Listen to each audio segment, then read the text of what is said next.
मी खरं तर हा खूप पर्सनल विषय, पण मी शेअर करतो. मी आज पण फर्स्ट इयरला असतो. एथिस्ट जो मैं ठहरा दुआ भी नहीं मांग सकता किसी से. काय होतं, काही वर्षांपूर्वीपर्यंत जातीचा अभिमान बाळगणारेच लोक होते, पण गेल्या काही वर्षांमध्ये दुसऱ्या जातीचा दुस्वास करणारी माणसं निर्माण झाली. नमस्कार मित्रांनो, मी अथर्व सुदामे.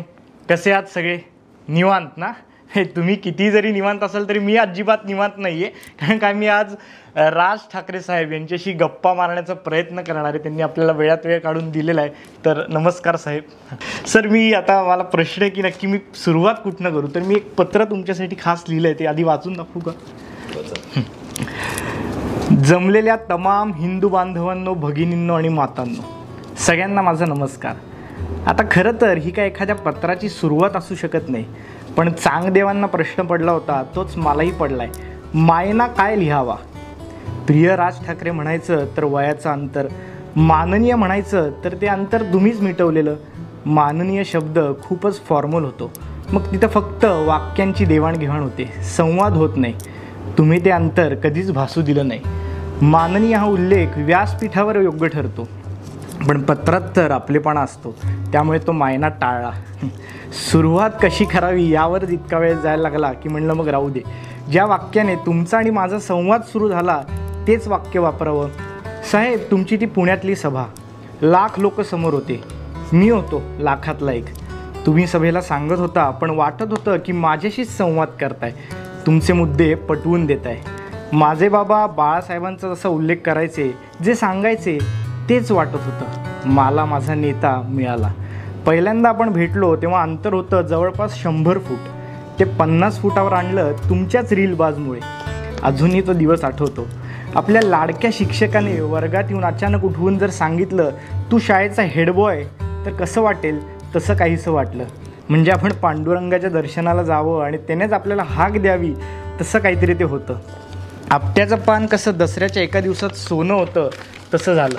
लाखातल्या त्या एकाला लाखात एक केलं ते तुम्ही. फक्त महाराष्ट्रात नाही तर ऑस्ट्रेलिया, न्यूझीलंडमध्येही जेव्हा कुठे मराठी माणूस भेटतो तेव्हा प्रश्न असतो, कसे आहेत रे राजसाहेब? तुमच्याबद्दलचं कुतूहल जगभरात आहे हे पाहून आदर आणखी वाढतो. एकदा माझ्या मित्राला विचारलं, साहेबांचा उल्लेख कसा करू रे? परीस म्हणू का?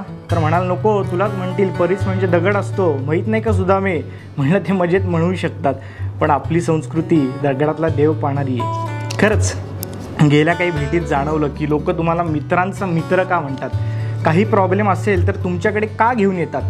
प्रत्येकाची एकच भावना असते, जर नियतीने अडचणीत आणलं तर देवाकडे जावं, आणि जर सिस्टीमने अडचणीत आणलं तर साहेबांकडे जावं. आता लोक म्हणतील, हां बरोबर आहे सुदामे, बरोबर गुळ लावताय, पण सुदामा कृष्णाचं कौतुक नाही करणार तर कोणाचं करणार? हे अंतर तुम्हीच कमी केलं. आधी तुमचे संवाद कानी आले, मग कौतुकाची थाप पाठीवर आली, आणि आता तर हात खांद्यावर ठेवलात. खांद्यावर अपेक्षांचं ओझं कशामुळे येतं ते तेव्हा समजलं. ज्या रील करणाऱ्या सुदामावर लोक आधी हसत होते, त्यांना जेव्हा कळलं की त्या रील्सवर तुम्ही हसता, तेव्हा लोकांनी मला सिरियसली घेतला. पुलं म्हणायचे, बालगंधर्वांनी कौतुक केलं म्हणून जसं त्यांना गणितात कधी नापास केलं नाही, तसं काहीसं माझ्या बाबतीत झालं. लाखोंचा जनसमुदाय एका रात्रीत फॉलोअर्स बनून माझ्या पाठीशी उभं राहिला.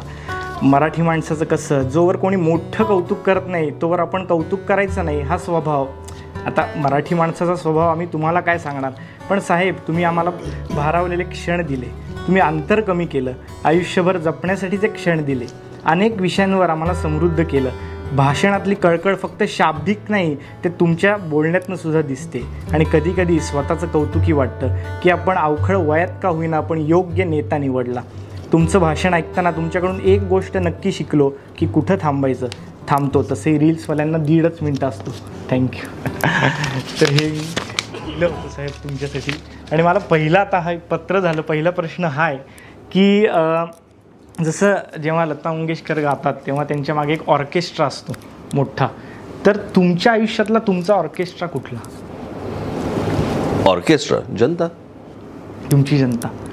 आणि जो घरात तुम्हाला जो वाद्यवृंद आहे तुमच्या घरात, म्हणजे प्रत्येक क्षेत्रात, तर त्याबद्दल तुम्ही काय सांगता? म्हणजे आई, वडील?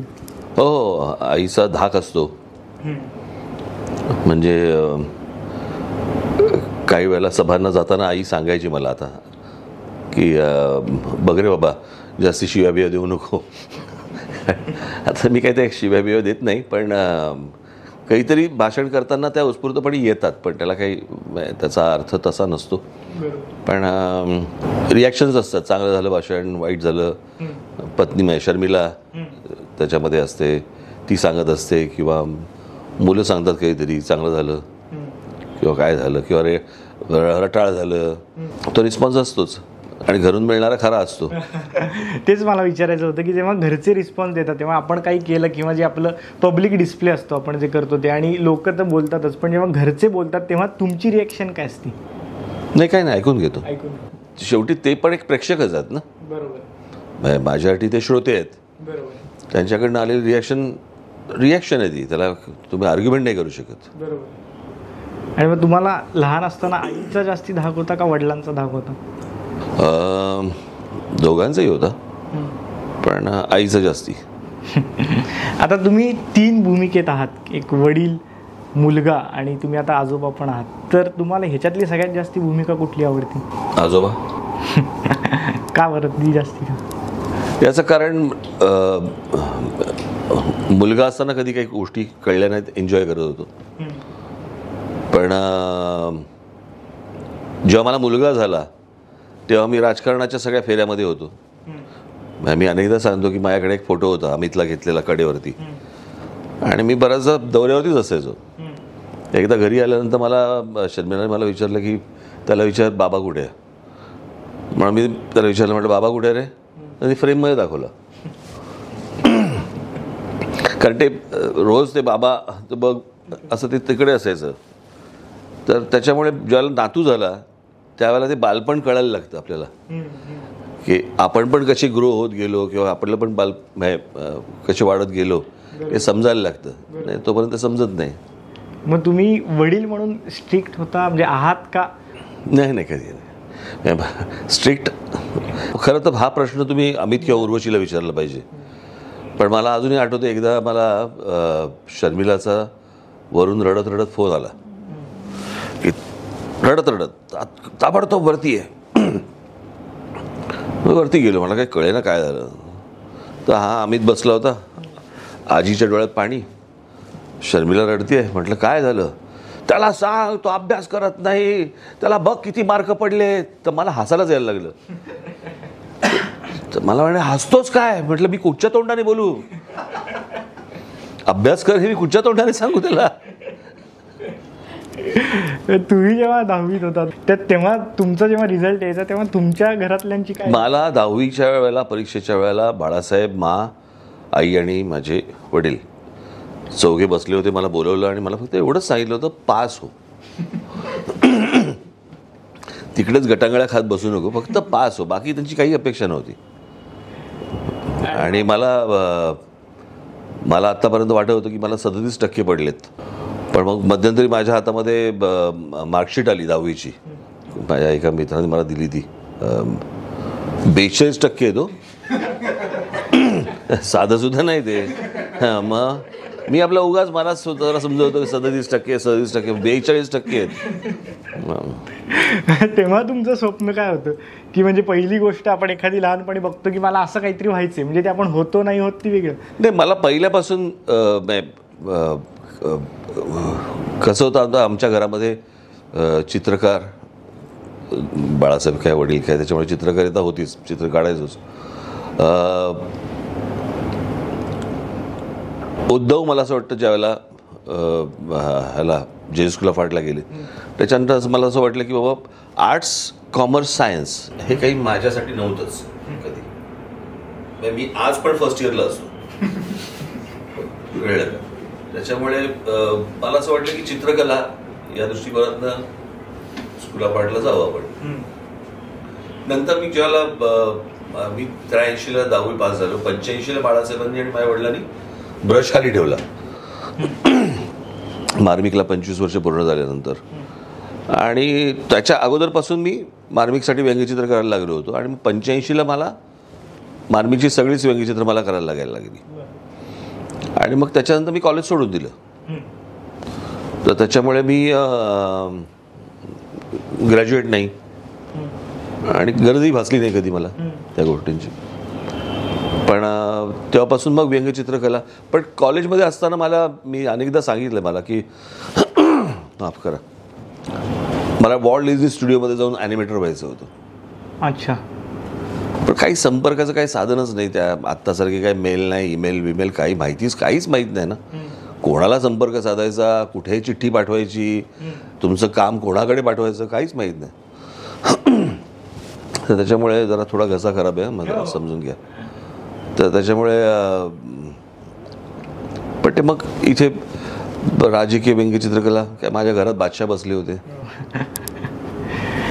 जे बोलण्याचं जे आर्ट आहे, तर म्हणजे काही नाही, आर्टबीट काही नाही. म्हणजे मी फक्त बोलण्याचं, म्हणजे आता तुम्हाला आवाजाची तर देणगी आहेच आहे, पण जे तुमचे पॉजेस असतात किंवा हे म्हणजे मला तर ते आर्ट वाटतं, किंवा जे स्टोरी टेलिंगचं जे आर्ट असतं, किंवा तुमचा जो सेन्स ऑफ ह्युमर. मी पुण्यात कुठेतरी तुम्हाला एकांच्या म्हणजे मोठ्या कुठल्या तरी गायिकेच्या ह्याला बोलवलं होतं, पुस्तकाच्या उद्घाटनाला बोलवलं, किशोरीताईंच्या. तर तिथं तुम्ही म्हणालात की मी तिथं स्टेजवर गेलो आणि सगळे स्तब्ध बसले होते पुण्यातली रसिक, आणि तुम्ही म्हणालात की तुम्हाला जो प्रश्न पडला आहे तोच मलाही पडला आहे की मी इथे का.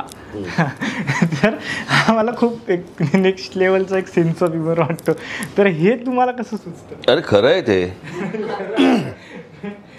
नाही, पण त्याच्यामध्ये काही ह्युमर काय ओढून ताणून आणता येत नाही तुम्हाला. आता मलाही तो सतत प्रश्न पडला होता. मला किशोरीताईंनी मला त्यांच्या पुस्तकाच्या प्रकाशनाला, किशोरीताई अमोणकर त्यांच्या संगीताच्या सांगीतिक प्रवासाच्या पुस्तकाचं प्रकाशन मला करायला सांगतात. आता इथेच प्रॉब्लेम होता ना सगळा. तर म्हणून मी तर म्हटलं होतं की कारण ते सगळे पुण्यामध्ये एक तर किशोरीताई समोर बसले आहेत, त्यांच्यासमोर ते सगळा पुण्याचा एक क्रीम क्राऊड असे बसले होते सगळेजण. त्यांच्यासमोर मला कळेल ना की म्हटलं मी काय करतोय इथे. बरं, असंही नाहीये की बाबा मी किशोरीताईंची खूप मोठा फॉलोअर नव्हतो. बरोबर. मी कालांतराने मग त्यांचं संगीत ऐकायला सुरुवात केली. अर्थात त्या कार्यक्रमानंतर नाही, पण खूप उशिरा. पण गाणं कितीही तुम्हाला चांगलं वाटलं ना तरी गाण्यावरती बोलण्याची ताकद तुमच्यात येत नाही. कळलं का? तर त्याच्यामुळे त्या ताकदीच्या गायिका समोर बसल्या असताना मी संगीतावरती काही बोलावं असं काही नव्हतंच. तर त्याच्यामुळे मला प्रश्न पडला होता की मी काय बोलायचं तिकडे. म्हणून मी त्यावेळेला त्यांना सांगितलं होतं, म्हटलं तुमच्याकडे म्हटलं घराणी असतात, किराणा घराणं, हे घराणं ते घराणं असतात. तुम्ही म्हटलं या कुठच्या तरी त्या, मी आता आठवत नाही, किराणाच घराणं असावं बहुधा, पण त्या घराण्यातल्या त्या मी म्हटलं तुमच्या घराण्यामध्ये म्हटलं कोणी येऊन त्या घराण्यामध्ये गाऊ शकतो, आमच्या घराण्यात आमचाच लागतो. कळलं का? राजकारणामधला आणि संगीतामधला हाच प्रॉब्लेम आहे की इथे घराण्यामधला फरक असतो तो असा असतो. आणि किशोरीताईंबद्दलचे किस्से मी जास्ती ऐकलेत गाण्यांपेक्षा. म्हणजे नंतर ऐकवेन मी. असे बरेच मोठे लोक, आणि ते तुम्हाला सगळीकडे जे तुमच्यावर त्यांचं प्रेम आहे आम्ही इंटरव्ह्यूज आणि ह्या थ्रू बघितलेलं आहे. तर म्हणजे मला विचारायचं की शोले पिक्चरबद्दल, म्हणजे मी ज्या वयात तो पाहिला त्या लहान असताना घरात लागलेला असा म्हणून पाहिला, पण नंतर जेव्हा मी पहिल्यांदा 9वी-10वीत असताना पाहिला तेव्हा ते पहिलं जे वाक्य संजीव कुमारचं की सिक्के और इंसान में शायद यही फरक आहे, तर तेव्हा त्याच्यातलं एक लक्षात येतं आपल्याला. तर तुम्ही सलीम जावेद साहेबांबरोबर तर बराच काळ घालवला आहे, तर त्यांनी म्हणजे आम्ही तर पिक्चरमधनं ती फिलॉसॉफी ऐकली, तर ते तुम्हाला कुठल्या गोष्टींवर चर्चा करतात किंवा असं तर किती? नाही, काय मी तुम्हाला गोष्ट सांगतो, ही जी मोठी माणसं असतात ना ह्यांच्याकडनं तुम्ही गोष्टी वेचायच्या असतात. म्हणून मी नेहमी सांगत असतो ना की संस्कार हे कोणी करत नसतं, संस्कार हे होत असतात, तुम्ही वेचायचे असतात. ती माणसं जेव्हा बोलत असतात त्यावेळेला त्या गोष्टी तुम्हाला कानावरती पडल्यानंतर त्या गोष्टी, मला अशा अनेक गोष्टी माहीत आहेत. मी बाळासाहेबांच्या आहेत, दीदींच्या आहेत, सलीम जावेद असतील, बाबासाहेब पुरंदरे असतील, अनेक लोक, आशाताई असतील, माझे वडील असतील, की बाबा त्यांनी एक वाक्य काहीतरी सांगितलं मला, पण ते पूर्ण घुसून बसलं आतमध्ये. म्हणजे मी असं एक वाक्य म्हणून तुम्हाला गंमत म्हणून सांगतो. मी नुकता राजकारणामध्ये आलो होतो आणि त्या विलेपार्ल्यामध्ये माहिती आहे ते मॅजेस्टिक गप्पा चालतात. त्या मॅजेस्टिक गप्पांमध्ये बाप मुलगा किंवा आई मुलगी असं बोलवलं होतं. तर जयंतराव साळगावकर होते, जयराज साळगावकर होते, माझे वडील होते, मी होतो, आणि माणिकताई वर्मा होत्या, आणि मी होते, वंदनाताई होत्या, की भारतीताई होते, आता आठवत नाही मला, पण त्यांच्यापैकी कोणतरी एक जण होतं. आणि तिथे ज्योतिर्भास्कर आपले जयंतराव एक वाक्य बोलले. ते म्हणाले की एक मासाचा गोळा आईच्या पोटात 9 महिने वाढतो. 9 महिन्यानंतर तो मासाचा गोळा जेव्हा आईच्या पोटातनं बाहेर येतो त्या दिवशी बापाच्या पोटात गोळा येतो.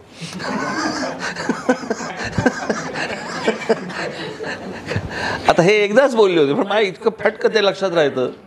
तो अशा अनेक हेच माझ्या सभोवतालचे असं नाही जे मला माहितीही नाही आहेत, माहिती नाही म्हणजे मला कधी परिचित नाही आहेत किंवा मी भेटलेलो नाही, अशा अनेक लोकांचे मला अनेक संदर्भ माहिती आहेत. जसं मी काल एक संदर्भ लिहिला अब्राहम लिंकनचा.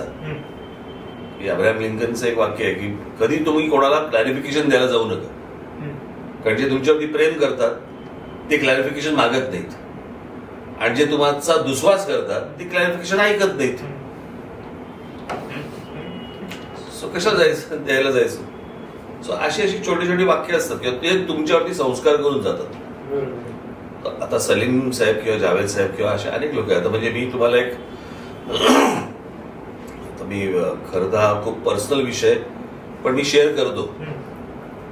मी दीदी ज्याला अगदी तुम्हाला जावेद साहेब तुम्हाला एथिस्ट आहेत माहिती आहे, ते नास्तिक आहेत, ते कुठचाही धर्म बिर्म देव काय मानत नाही. माणूस इमोशनल आहे. आणि मी मला हॉस्पिटलमधनं दीदीनं ऍडमिट केलं होतं. अगदी शेवटचा दिवस ऍडमिट केलं होतं. म्हणजे त्याला मी शेवटचा दिवस म्हणतो कारण मला तेव्हा कळलं. आणि मला डॉक्टरांचा फोन आला की लगेच या. तो कोणाला काही माहित नव्हतं. मी आणि आमच्या त्या रचना शाह त्या तिकडेच होत्या, अर्थात बाकी सगळे कुटुंब तिकडेच होतं. मी गेलो धावत पळत. बाहेर सगळ्या प्रेस. बरं इतक्या सकाळी 8-8:30च्या सुमारास मी हॉस्पिटलला धावतोय म्हटल्यानंतर सगळे कॅमेरावाल्यांच्या अँटिना ऑन झाले. त्याने सुरुवात केली दाखवायला. जसं दाखवायला सुरुवात केली मला 1 मिनिटाच्या आत जावेद साहेबांचा मला फोन आला. मला बोले राज क्या प्रॉब्लम है? म्हटलं मुझे पता नहीं सर, मैं अभी जा रहा हूँ अंदर, डॉक्टर के साथ बात करके मैं आपको बताता हूँ, 10 मिनट में फोन करता हूँ. ठीक है, मैं राह देखता हूँ. 10 मिनिट वरती गेलो. मी डॉक्टरांशी बोलत होतो आणि मला डॉक्टरांचं बोलणं झाल्यावर 10 मिनिटांनी त्यांचाच फोन आला. मला बोले क्या हुआ? म्हटलं सर डॉक्टर बोल रहे हैं शायद आज का दिन. रडायला लागले. रडताना जे वाक्य बोललेत ना ते बोलले की एथिस्ट जो मैं ठहरा दुआ भी नहीं मांग सकता किसी से, मांगू तो किससे मांगू. म्हणजे ती गोष्ट त्यावेळेला पण म्हणजे माणूस कसा तो त्यातलाच असतो. काही ती गोष्ट ज्याला आपण पुट ऑन असते वगैरे अशी काही गोष्ट नसते. ती खरंच असतं. ते मागायचं कोणाकडे, दुवा कोणाकडे मागायची. पण म्हणजे हे जे सेन्स ऑफ टायमिंग आहे, म्हणजे सलीम खान साहेबांनी कपिल शर्मा शोमध्ये सांगितलेलं की सेन्स ऑफ ह्युमर आणि सेन्स ऑफ टायमिंगमध्ये फरक येतात. ते तुमचं पण जे टायमिंग येतं ते तुम्हाला असं वाटतं की ते येतच, जे ते कोणी नाही मिळू शकत. जे वाचन ते असतं किंवा नसतं. मी कालच एका संगीत अकादमीच्या कार्यक्रमाला गेलो होतो. मी उद्घाटनाला गेलो होतो. आपल्या वैशालीताई माडे आहेत ना त्यांचं. मी त्यांना तेच विचारत होतो त्याला की म्हटलं गाणं शिकवता म्हणजे काय करता. मला ही प्रोसेसच नाही आजपर्यंत कळली. कारण गाणं येतं किंवा गाणं नाही येत. मला तबला नाही येत, मी तबला शिकू शकतो. मला व्हायोलिन नाही येत, मी व्हायोलिन शिकू शकतो. मी कोणतंही वाद्य शिकू शकतो. बरोबर आहे. सुरात आवाज लागणं हे तुम्हाला शिकवता नाही येत. ते असतं किंवा नसतं.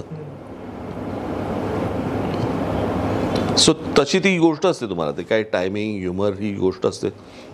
मला असं वाटतं की ती असते.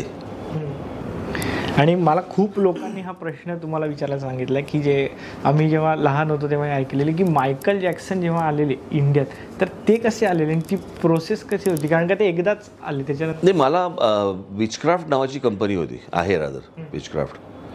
तर त्यावेळेला मायकल जॅक्सन यांची वर्ल्ड टूर सुरू होती आणि त्यावेळेला ते माझ्या परिचयाचे होते विचक्राफ्टवाले.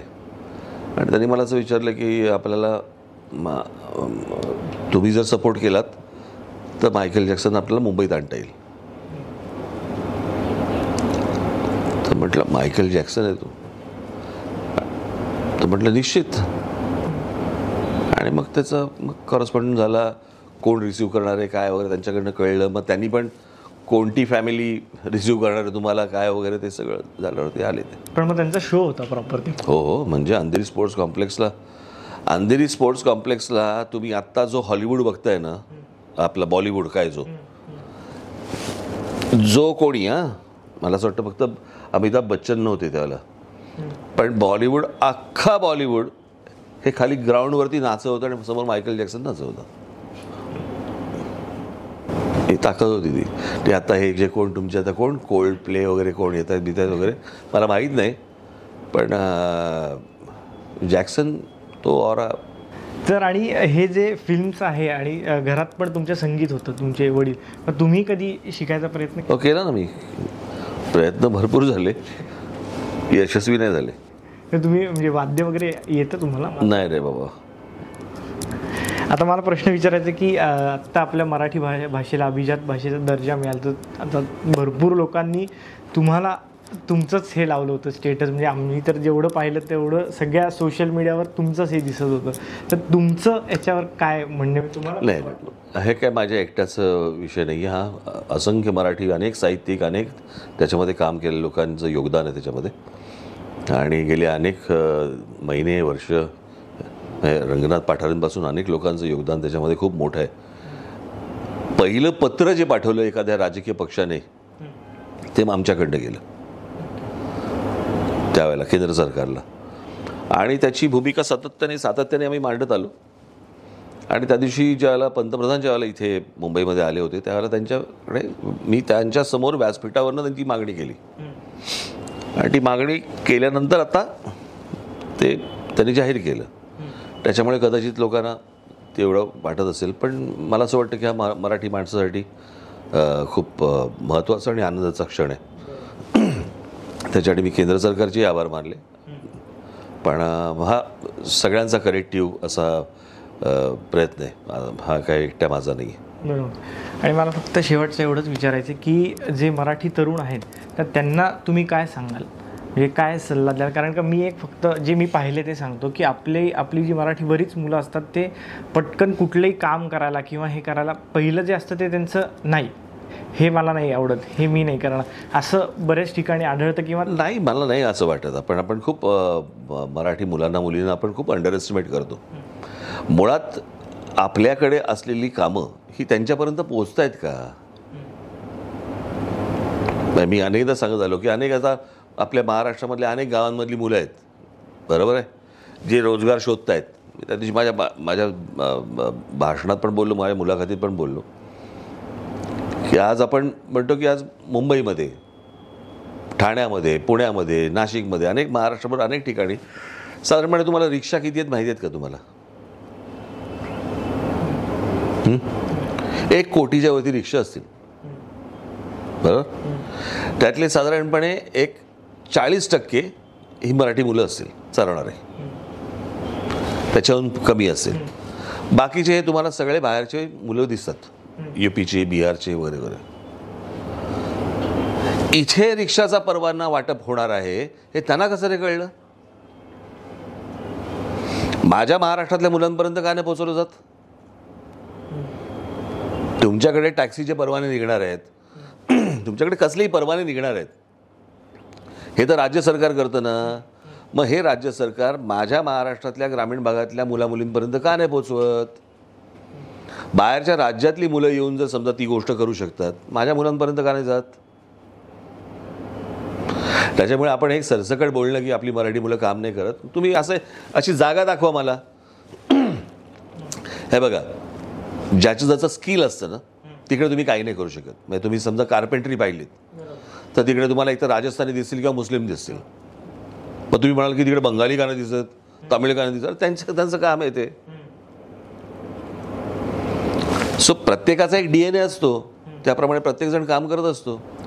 सो प्रत्येक ठिकाण तुम्ही आज क्रिकेटमध्ये, स्पोर्ट्समध्ये जर माणसं बघितलीत तर तुम्हाला केवढी दिसतील.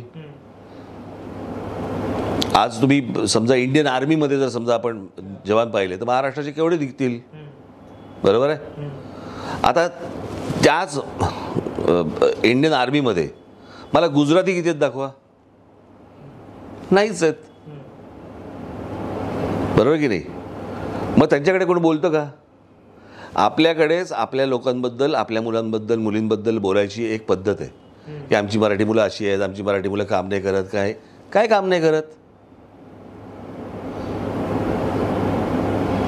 बरं, जी बाहेरची येतात तुमच्याकडे समजा असं पकडूया, ते त्यांच्या राज्यात काम नाही करत, बरोबर ना. प्रश्न असा आहे की ह्या सगळ्या ह्याच्यामध्ये सगळेजण मराठी मुलं, तर तुम्ही मला असंख्य तुम्ही रेस्टॉरंट्स काय, मी तुम्हाला 5 स्टार हॉटेल्सना जा, महाराष्ट्रात म्हणतोय, बाहेर पण म्हणतोय मी तुम्हाला मेन शेफ मराठी मिळतील.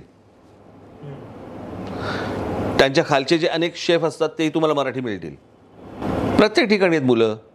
पण ज्या लेवलला आपल्याकडे महाराष्ट्रात अपॉर्च्युनिटी आहे, संधी आहे, त्या लेवलला ती संधी मला असं वाटतं महाराष्ट्रातल्या मुलामुलींपर्यंत जात नाही आहे. ते कशामुळे होत असेल. राज्य सरकार पोहोचवत नाही त्या गोष्टी. पूर्वी ते एम्प्लॉयमेंट एक्सचेंज वगैरे प्रकार असायचे, किंवा आता आम्ही कितीकदा सांगितलं की ज्या कंपन्या येत आहेत त्या कंपन्यांनी सांगावं की आमच्याकडे ह्या प्रकारच्या नोकऱ्या आहेत. मला फक्त एकच सांगायचं आहे मराठी मुलांना, फक्त एवढंच सांगेन मी, महाराष्ट्राचा इतिहास, शिवछत्रपतींचा इतिहास असेल, साधू संतांचा असेल, आपल्याकडच्या अनेक स्वातंत्र्यपूर्व काळातल्या लढवय्यांचा असेल किंवा अनेकांचा असेल, महाराष्ट्र नीट समजून घ्या. महाराष्ट्र ही काय ताकद आहे ना, ही पहिली समजून घ्या, कळलं का. महाराष्ट्र हा फक्त इसवी सनातनं पाहू नका. महाराष्ट्राची खरी स्ट्रेंथ काय आहे, ताकद काय आहे. आजपर्यंत या हिंद प्रांतावरती बाहेरच्या सगळ्यांनी राज्य केलं, पण या हिंद प्रांतावरती राज्य करणारा फक्त मराठेशाही होती. आता आपल्याकडे त्याला काय मराठेशाही म्हटल्यानंतर आपल्याकडे जातीची लेबल लावतात. मराठा म्हणजे महाराष्ट्रात राहणारा, तो सगळ्या जातीपातीचा, कळलं का. या प्रांतातल्या लोकांना बाहेरची लोक मराठा म्हणत. आता मग त्याच्यानंतर ते सगळ्या जाती भीती सगळं सुरू झालं आपल्याकडे. पण मराठा साम्राज्य कशाला म्हणतात. मराठा राज्य नाही आहे, मराठा साम्राज्य आहे, कळलं का. मग आपण जे म्हणतो ना अटकेबार झेंडे फडकवले, त्या अटक किल्ल्यापर्यंत भगवा फडकवणारी जी लोक आहेत, कळलं, या देशाचा पंतप्रधान बसवणारी जी लोक आहेत ते मराठी आहेत. इतिहास नीट समजून घ्या. आपली स्ट्रेंथ काय ती पहिली समजून घ्या. संगीत असेल, वाङ्मय असेल, तुम्ही सर्व अंगाने जर बघितलं तर या महाराष्ट्र एवढा परिपूर्ण तुम्हाला राज्यच मिळणार नाही,